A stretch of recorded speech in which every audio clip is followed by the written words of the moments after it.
নমস্কার বন্ধুরা, দিশার সংসারে আপনাদের সবাইকে স্বাগত।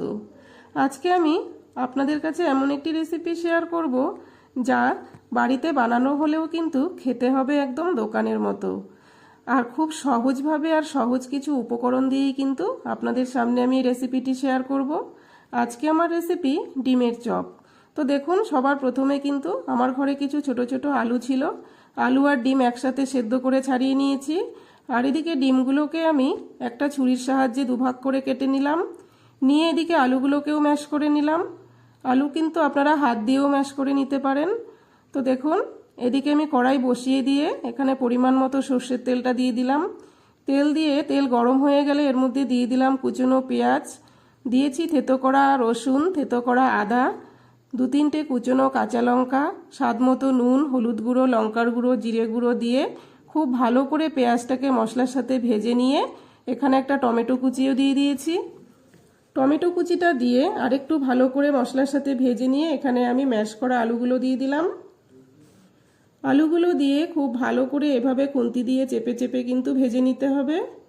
বেশ কিছুটা সময় নিয়ে ভেজে নিয়ে এর মধ্যে এখন দিয়ে দিলাম 1 চামচ গরম মশলার গুঁড়ো, আর কিছুটা দিয়েছি ধনেপাতা কুচি।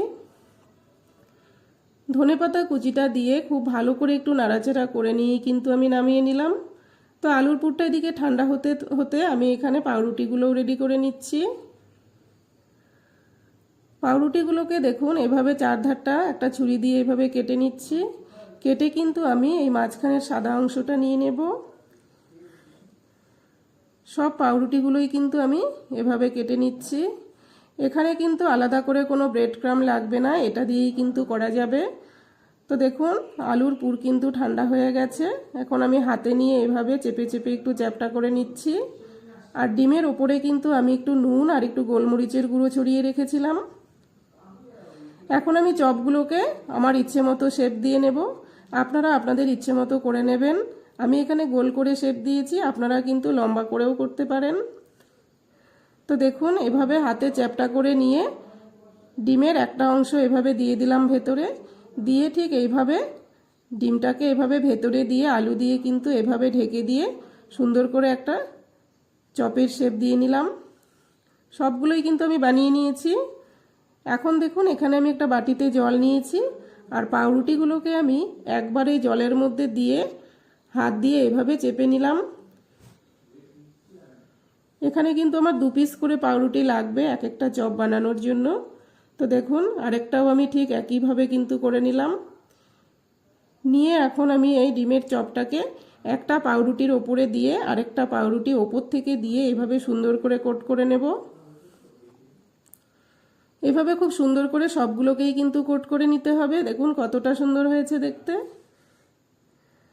আরেকটাও দেখুন আমি করে দেখাচ্ছি। পাউরুটিটা কিন্তু আপনারা জলের মধ্যে খুব বেশিক্ষণ ডোবাবেন না, তাহলে কিন্তু পাউরুটি একদম ভেঙে যাবে আর ও বাটির মধ্যেই কিন্তু খুলে পড়ে যাবে। তো দেখুন, আমি একইভাবে আরেকটাও বানিয়ে দেখাচ্ছি। একটা পাউরুটির উপরে চপটাকে দিয়ে আরেকটা পাউরুটি দিয়ে কিন্তু ওপর থেকে এভাবে চেপে চেপে কোট করে নিতে হবে। তো আমার ডিমের চপগুলো সব রেডি হয়ে গেছে। এখন এখানে আমি কড়াতে তেল দিয়ে দিলাম। বেশ খানিকটা সাদা তেল দিয়ে আমি গরম করে নিয়েছি। নিয়ে এখন আমি ডিমের চপগুলোকে একটা একটা করে ছেড়ে দিলাম। দিয়ে এভাবে দেখুন আমি বেশ কিছুটা সময় নিয়ে ভেজে নেব লাল লাল করে। আর এই যে কালো কড়াইটা দেখতে পাচ্ছেন, এটা আমার শাশুড়ি মায়ের কড়াই, অনেক দিনের পুরনো কড়াই। এটাতে ভাজাভুজি খুব সুন্দর হয়, করতে খুব সুবিধে হয়। তো দেখুন চপগুলো কতটা সুন্দর হয়েছে দেখতে। ঘরে বানানো হলেও কিন্তু খেতে একদম দোকানের মতো হবে। তো এই রেসিপিটি আপনাদের কাছে কেমন লাগলো? ভালো লাগলে লাইক কমেন্ট শেয়ার করবেন, পেজটিকে ফলো করবেন।